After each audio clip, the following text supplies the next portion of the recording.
Bom dia, gente. Meu nome é Andriele Milbrat e eu vim apresentar o nosso trabalho de biologia. O trabalho tá a Letícia, a Júlia do Carmo, Vitor Gabriel, Alexandro e Felipe. E o nosso trabalho é sobre as doenças ligadas ao cérebro. Eu vou começar pela primeira, que é Parkinson. A doença de Parkinson é uma doença degenerativa crônica do sistema nervoso central, que afeta principalmente a coordenação motora. Os sintomas vão se manifestando de forma lenta e gradualmente ao longo do tempo.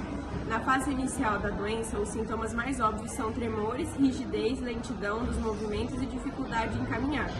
Porém, também pode ocorrer problemas de raciocínio e comportamentais. Nos estágios avançados da doença, é comum a presença de demência. Cerca de 50% das pessoas manifestam depressão e ansiedade, e a doença geralmente aparece em pessoa na casa dos 60 anos. Essa é a doença de Parkinson. Aí a segunda é a doença de Alzheimer. A doença de Alzheimer é uma doença neurodegenerativa, crônica, e a forma mais comum é a demência. A doença se manifesta-se lentamente e vai agravando-se ao longo do tempo. O sintoma inicial mais comum é a perda de memória a curto prazo, com dificuldades em recordar eventos recentes. Os primeiros sintomas, geralmente confundidos com o processo normal de envelhecimento ou manifestações de estresse. À medida que a doença evolui, o quadro de sintomas inclui dificuldade na linguagem, desorientação, perder-se com facilidade, alteração de humor, perda de motivação, desinteresse por cuidar de si próprio, desinteresse por tarefas cotidianas e comportamento agressivo. Em grande parte dos casos, a pessoa com Alzheimer afasta-se progressivamente da família e da sociedade.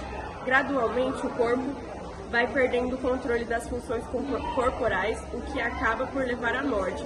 Seu início habitual se inicia acima dos 65 anos de idade, então a maioria das doenças ligadas ao cérebro começa depois que a pessoa entra já na velhice, na terceira idade. Pelo menos essa, só essa daqui que vai ser que é uma que não tem muita idade. Aí temos por terceiro a esclerose. A esclerose múltipla trata-se de uma doença neurológica autoimune crônica provocada por mecanismos inflamatórios e degenerativos, que comprometem a baía de mielina que revestem os neurônios das substâncias branca e cinzenta do sistema e degenerativos que comprometem a bainha de mielina que revestem os neurônios das substâncias branca e cinzenta do sistema nervoso centrais. Alguns locais do sistema nervoso podem ser alvo de preferência e desmielinização, característica da doença, o que explica os sintomas mais frequentes: o cérebro, o tronco cerebral, os nervos ópticos e a medula espinhal.